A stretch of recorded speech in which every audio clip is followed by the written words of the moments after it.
96.1 FM. Today, starting at 3:05. Who is the mystery guest straight from Washington, D.C., who's going to join us along with Congressman John McGuire?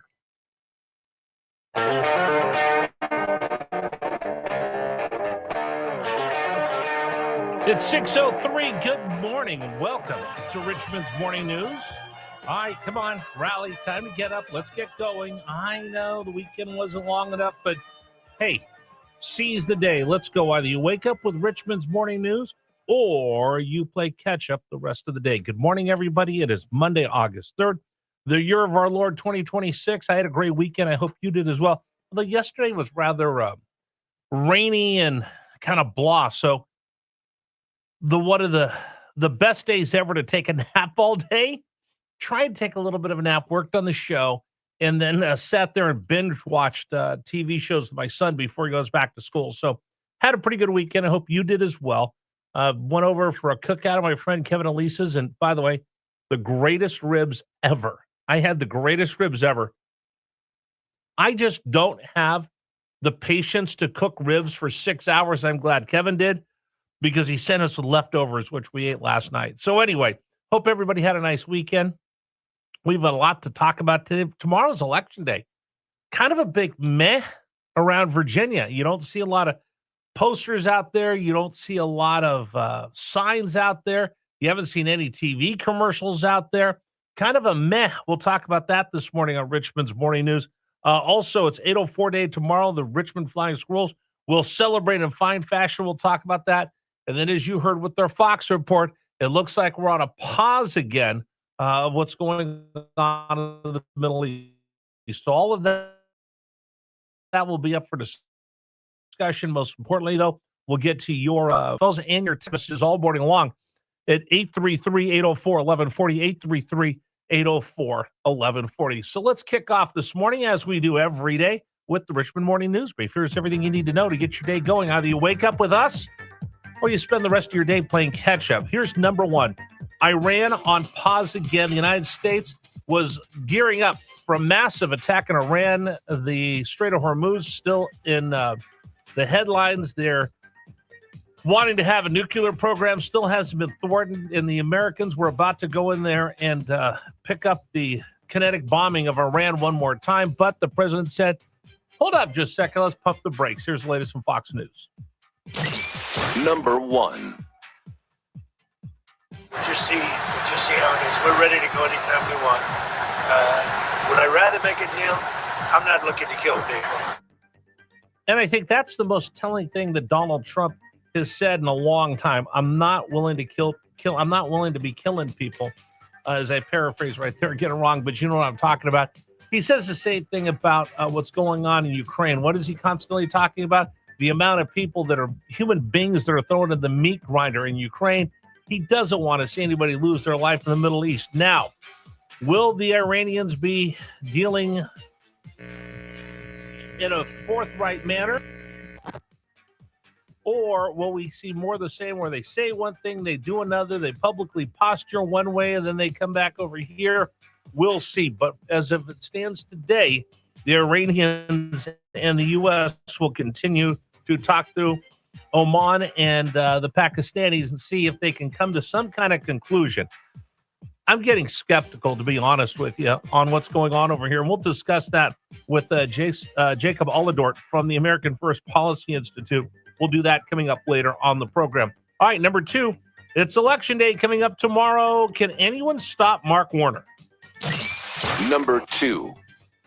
All right, Mark Warner is up for re-election. I know a lot of people that call into the show, a lot of Republicans, a lot of conservatives, like, we could do better than Mark Warner. Question, then why hasn't anyone got out there and really captured the imagination to try to unseat Senator Warner? He's got money, he's got name recognition, he's got momentum. Can anyone stop him? So I have a question for you. If you're a Republican, why hasn't the Republican Party rallied around someone to take on Mark Warner, or is it just inevitable he'll win yet another term in the United States Senate? And then what I'll keep hearing from everyone here, calls into the program, sends text messages, complaining about Mark Warner all the time. Yet now is the time where you can have a candidate to go out there and compete against him. Yet I don't see anybody out there holding signs on the weekends or rallying around anybody. We'll talk about that coming up on the program as well. Story number 3. Now, this is interesting. You know that I'm a big AI person. I think it's a tool, and I believe that either you learn to use it or it'll learn to use you. I chose to learn to embrace it and figure out how to use it before a lot of other people have. Now, here's the deal. It's like Google. It's like a lot of other things. You could use it in a positive way. You can use it in a negative way. That's what it is. It's a tool. Now, a college professor set a trap, and the students fell for it when it comes to AI. Number 3. I do want to talk about this. This is an interesting story that I want to share with you. So a college professor sets up a trap to see if any of the kids in his class are really using AI or not. What he did was he secretly put the word Madagascar in an assignment and said, okay, here's the assignment. But he wrote it where it's white on white. So you couldn't see it unless you took that and you cut and pasted it and you put it into AI to write your response. And that's what a bunch of kids did, and almost all of them failed. We'll talk about that coming up here on the program. All right, story number 4. This one I've stayed away from, but now it's just too much in the headlines. We got to talk about this. The WNBA and the hypocrisy of the left when it comes to sports. Number 4. All right, so you know who Caitlin Clark is. The phenom, the superstar, the person that made the WNBA popular. Okay, now you also know that she is getting knocked around and having her block knocked off just about every game by players that just, for whatever reason, they want to take a shot at her, they want to elbow her, they want to knock her to the ground. She just gets beat daily. She's like, it's like playing the Detroit Pistons of the Michael Jordan area. She just gets beat up every day. Now, she's got a teammate, Sophie Cunningham, which will run to her rescue and kind of has become the enforcer for Caitlin Clark and the Indiana Fever. Now, honestly, how many of you can name any other player in the WNBA? I know I have a hard time knowing anybody in the league. I don't pay attention to it. I don't think it's that entertaining. But Caitlin Clark has changed a lot of people's opinion. They're flocking to the arena. She is the cash cow. She's the one that drove the WNBA after coming out of Iowa. Well, the rest of the league resents the fact that this young player has taken so much of the spotlight and has so many endorsements, and the rest of them are like, what about us? We've been playing here forever. So they're taking shots at her. So Sophie Cunningham has become a star in the league for being her enforcer. And she's got a cute, funny, quirky personality. She said something innocently about standing up for women's sports, that biological men don't belong in women's sports. Oh my gosh, how dare you say something like that? Well, it's controversial in WNBA circles, not across America, but in WNBA circles. There are 2 little girls, we told you about this, had gone to a game to see her, sat in the front row, and the owner of the team came over and berated them. And I said, well, you know what? If that was any other owner that did that to any other fan, they would be suspended for more than 5 games, fined, and a severe penalty would come down if the owner of a franchise came down and berated 2 teenagers like that, making one of them cry. So the folks that support keeping biological males out of women's sports have been rallying around Sophie Cunningham because she just made this one tweet out there. She said something, and then she's now become the celebrity. She's become like the Riley Gaines of the WNBA. I'm not even sure she meant to say that or was taking a big stance, but she just simply made a statement. And now you have people that are rallying around her because now she's getting knocked around, pushed over. I don't want to say bullied, but that's what it really looks like. So the last 3 games that Indiana's had, they had rallies outside the arena. And here's where all the activists come out saying, we're for Sophie Cunningham. And then the activists come out and they say, no, we're not. How dare you? Okay, listen, here's the deal. We need to decide as a country.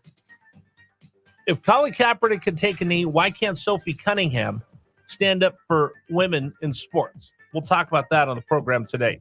And finally, I told you, Spider-Man is a hit. Number 5. Spider-Man does whatever a spider can. Spins a web any size, catches thieves just like flies. Look out, here comes the Spider-Man. Oh, the Spider-Man, look out. Brand new day. Second biggest opening weekend in box office history. 355 million domestically, 297 million globally, and it probably might eclipse the $1 billion mark once they count up the Sunday receipts. Second biggest opening weekend in domestic box office history, second only to Avengers Endgame, which made 357 million, beat Spidey by 2 million. Spider-Man's also the third largest domestic opening, with 2021 Spider-Man No Way Home and the Avengers Infinity War. It is a fantastic movie. I enjoyed it thoroughly. I might go back and see it again if the tickets weren't so darn expensive. But seriously, great movie. Great movie. So a lot of people went out to the movies. I haven't seen the Odyssey yet. Dave, have you seen? Well, you don't go to the movies. I used to until movies started to suck. Well, the Spider-Man does not suck. Well, see, now you got me thinking, because I kind of gave up on all the superhero stuff for a As while. a lot of people did. Yeah, and now you got me thinking about wanting to see it. I was watching a YouTube video of some guy who's like a YouTube superhero Comic-Con, nerd type of reviewer, and he called it the MCU. When all the Marvel comics went woke, and they had all girl bosses as the main characters. Yeah. Captain Marvel, She-Hulk, all the rest of those. And then the box office went woo, boom, bang, collapsed. This one goes back to a real superhero kind of movie. I enjoyed it thoroughly. So did a lot of other Americans. All right, that's your Richmond's morning news brief for today. All right, coming up in the program, we've got a lot to discuss. We're going to get into the whole election day. There's a lot of people on a daily basis. I could throw open our text lines at 833-804-1140 and ask you about Mark Warner. And everybody will line up to go, Mark Warner, Tim Kaine, they're the worst. All right, here's the part that I keep talking about.